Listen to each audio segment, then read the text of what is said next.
O Lar Adventista, capítulo 19. Onde estabelecer o lar. Princípios orientadores na escolha de local.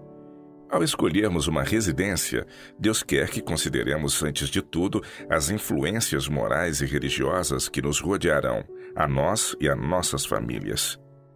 Devemos escolher a convivência mais favorável ao nosso progresso espiritual, aproveitando-nos de todo auxílio ao nosso alcance, pois Satanás porá muitos obstáculos, a fim de tornar nossa marcha em direção ao céu o mais espinhosa possível.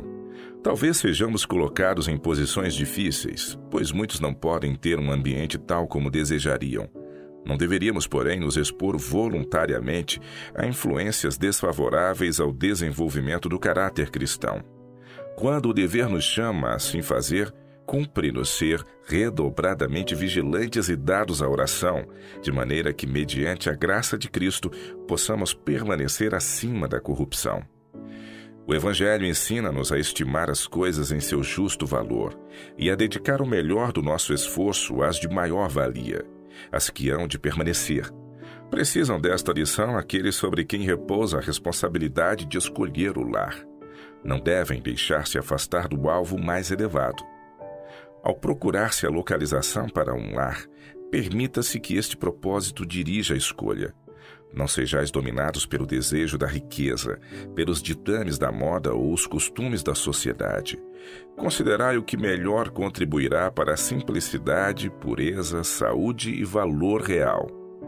Em vez de morar onde só se podem ver as obras dos homens, onde o que se vê e ouve frequentemente sugere pensamentos maus, onde a balbúrdia e a confusão produzem fadiga e desassossego, ide para um lugar onde possais contemplar as obras de Deus.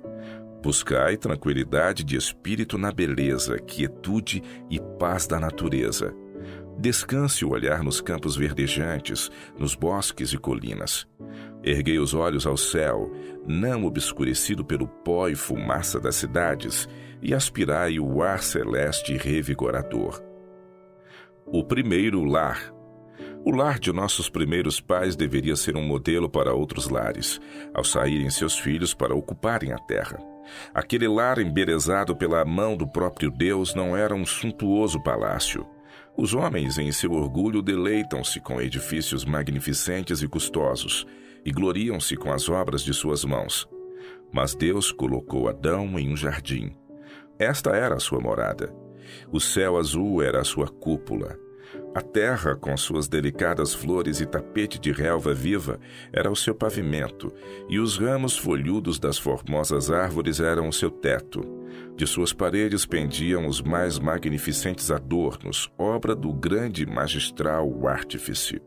No ambiente em que vivia o Santo Par, havia uma lição para todos os tempos, a lição de que a verdadeira felicidade é encontrada não na satisfação do orgulho e luxo, mas na comunhão com Deus mediante suas obras criadas. Se os homens dessem menos atenção às coisas artificiais e cultivassem maior simplicidade, estariam em muito melhores condições de corresponderem com o propósito de Deus em sua criação. O orgulho e a ambição nunca se satisfazem. Aqueles, porém, que são verdadeiramente sábios encontrarão um prazer real e enobrecedor nas fontes de alegria que Deus colocou ao alcance de todos. O lar que Deus escolheu para seu Filho. Jesus veio a este mundo a fim de realizar a maior obra jamais efetuada entre os homens. Veio como embaixador de Deus, para nos mostrar a maneira de viver de modo a conseguir na vida os melhores resultados. Quais foram as condições escolhidas pelo Pai Infinito para seu Filho?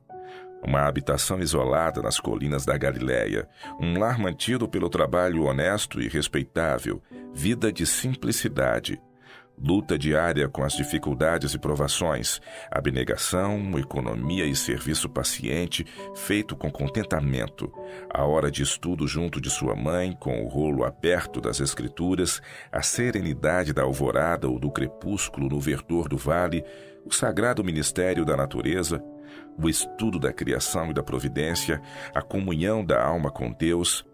Tais foram as condições e oportunidades dos primeiros anos da vida de Jesus. Lares rurais na Terra Prometida. Na Terra Prometida, a disciplina começada no deserto continuou sob circunstâncias favoráveis à formação de bons hábitos.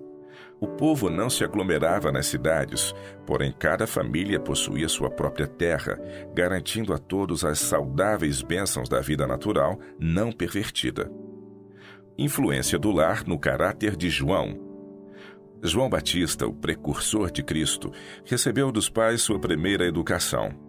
A maior parte de sua vida, ele a passou no deserto. Foi escolha de João preferir aos prazeres e luxo da vida da cidade a severa disciplina do deserto.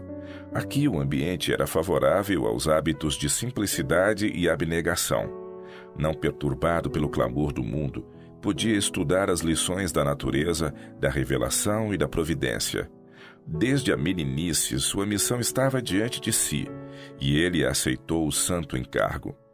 Para ele, a solidão do deserto era uma grata oportunidade de escapar da sociedade em que a suspeita, a incredulidade e a impureza tinham praticamente dominado tudo. Ele desconfiava de seu poder de resistir à tentação e fugia ao constante contato do pecado. Não viesse ele a perder o senso de sua excessiva malignidade. Outros grandes homens criados em lares rurais. O mesmo acontece com a maioria dos melhores e mais nobres homens de todos os séculos.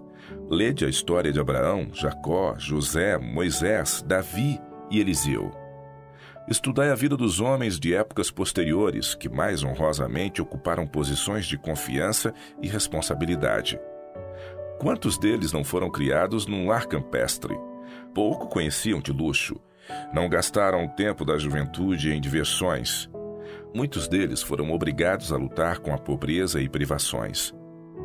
Aprenderam primeiramente a trabalhar, e sua vida ativa ao ar livre deu-lhes elasticidade e vigor a todas as faculdades. Forçados a contar unicamente com os próprios recursos, aprenderam a combater as dificuldades, a vencer os obstáculos e adquiriram ânimo e perseverança. Abrigados, por assim dizer, das más companhias, satisfaziam-se com os prazeres naturais, com uma camaradagem sã. Eram simples nos gostos e de hábitos moderados. Regiam-se por princípios e cresciam puros, robustos e leais. Ao terem que dedicar-se ao meio de vida, levavam para esse trabalho vigor físico e mental, boa disposição de espírito, capacidade de conhecer e executar planos e firmeza para resistir ao mal, o que os tornava no mundo uma força positiva para o bem.